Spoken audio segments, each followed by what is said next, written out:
di Proposal Expert and Cup.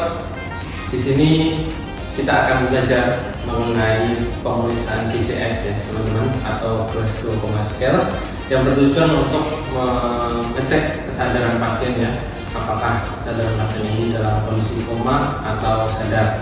Nah, biasanya ini dilakukan pada pasien-pasien di ruang perawatan gawat darurat atau di ruang kritis juga bisa ada, dan di mana pasien mengalami penurunan kondisi atau penurunan kesadaran yang menyebabkan pasien tidak sadarkan diri. Nah, untuk mengetahui tingkat kesadarannya seperti apa, kita dapat melakukannya dengan GCS teman-teman. Untuk pemeriksaan GCS itu terdiri dari 3 pemeriksaan ya teman-teman semuanya. Yang pertama adalah E, yang berarti adalah mata ya. Yang kedua adalah V atau verbal. Yang ketiga adalah M atau motorik ya. Dimana dari semua skor ini terdiri dari 15 poin. Yang paling tinggi yang berarti sadar penuh, dan 3 poin adalah poin yang paling rendah ya, atau bisa disebut sebagai koma. Nah, teman-teman semuanya, kita akan langsung saja untuk belajar bagaimana cara melakukan pemeriksaan GCS ya. Baik teman-teman, kita akan melakukan pemeriksaan yang pertama, yaitu eyes ya, atau mata ya, dimana di dalam pemeriksaan mata ini untuk poinnya yaitu ada 4 ya teman-teman. 4 itu ketika kita perawat tiba di ruangan, belum kontak dengan pasien, dan saat itu pasien langsung membuka mata, berarti teman-teman skornya adalah 4 ya.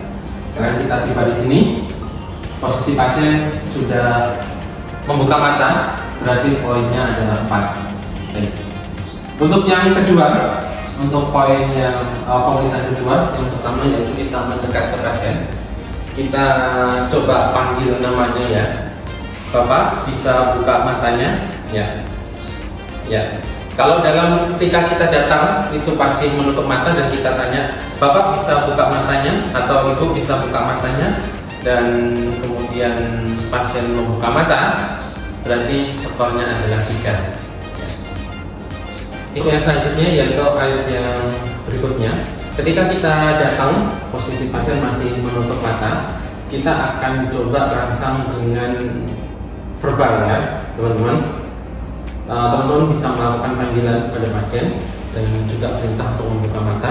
Ini saya contohkan, Bapak bisa buka matanya ya, tanpa menyentuh pasien ya teman-teman ya. Bapak bisa buka matanya atau Ibu bisa buka matanya, dan ketika kita berucap seperti itu, kemudian pasien membuka mata, maka skornya adalah 3. Oke. Nah, kemudian bagaimana ketika pasien kita sudah respon verbal itu tidak membuka mata, maka kita akan coba untuk memberikan rangsang nyeri ya teman-teman. Rangsang nyeri bisa dilakukan di bagian telapak, di bagian ujung kuku ya. Ya, kita berikan rangsang nyeri. Bapak bisa buka matanya, ini masih menutup mata, kemudian kita berikan rangsang nyeri ya di bagian tangan. Nah, ketika dia membuka mata saat diberikan rangsang nyeri oleh perawat, maka skor eyes-nya adalah 2 ya. Nah, namun ketika saya rangsang dia tetap tidak membuka mata, maka skornya adalah 1. Baik teman-teman, selanjutnya adalah pemeriksaan GCS yang bagian verbal. Di bagian verbal kita bisa langsung menanyakan kepada pasien dengan orientasi waktu dan ruang bisa ya teman-teman. Kita bisa tanyakan seperti itu. Oke, kita mulai. Bapak tahu ini sekarang di ruang apa, di mana? Gitu ya, maksudnya di mana. Terus kemudian Bapak tahu sekarang pagi, siang atau malam ya. Ketika pasien mampu menjawab dengan sempurna, maksudnya dengan tepat ya, ya, atau teman-teman bisa tanyakan juga orientasi nama ya, nama identitas pasien ya. Bapak namanya siapa? Bapak tahu ini ruangannya lagi di mana? Bapak tahu sekarang pagi, siang atau sore? Ya, ketika pasien mampu menjawab dengan penuh ya, yaitu mampu menjawab bahwa namanya lengkap, kemudian tahu ini di rumah sakit, kemudian mampu menyebutkan ini dalam kondisi pagi hari, itu ya misalnya ya, berarti skornya adalah 5 ya teman-teman.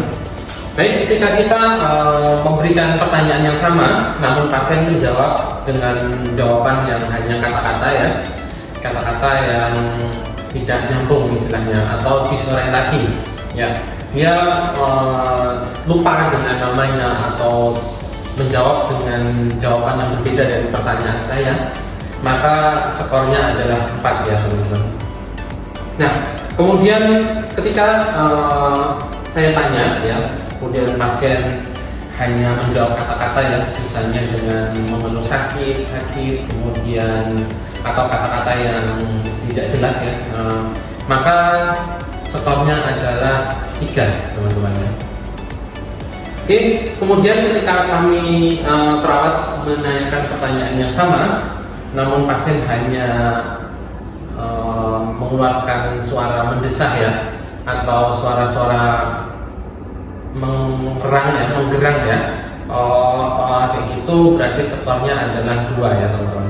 Nah, ketika kita rangsang pertanyaan yang sama, namun pasien tidak berespon apapun, tidak mengeluarkan suara apapun dari suaranya, maka skornya adalah 1 ya.